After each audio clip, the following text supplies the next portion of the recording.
I'm Meg Kennard, national politics reporter for the Associated Press.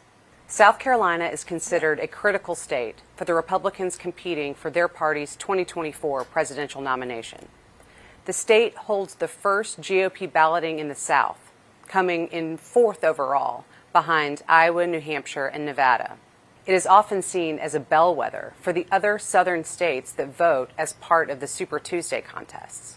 Republicans in the state often talk about how the road to the White House runs directly through South Carolina. For about 2 years leading up to an election, South Carolina is typically full of candidates competing for the GOP nomination. The primary itself can also bring a lot of money into the state, as candidates and their campaigns essentially decamp there for months at a time. In this cycle, South Carolina also boasts a native candidate, Nikki Haley, who was elected to 2 terms as South Carolina's governor before serving as United Nations ambassador. But as she competes for the GOP presidential nomination, Haley is also up against former President Donald Trump in her home state. Trump's win in South Carolina's 2016 GOP presidential primary helped cement his status as his party's pick in that general election. Ever since then, he has remained popular in South Carolina, now boasting some of the state's top elected Republicans as backers of his 2024 bid.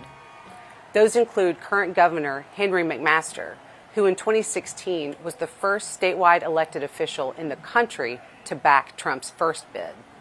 He's also supported by South Carolina Senator Lindsey Graham, who initially ran against Trump in 2016, but has been a supporter of his pretty much ever since. Presidential candidates want to perform well in their home state primaries. But when your home state is South Carolina, that becomes somewhat complicated.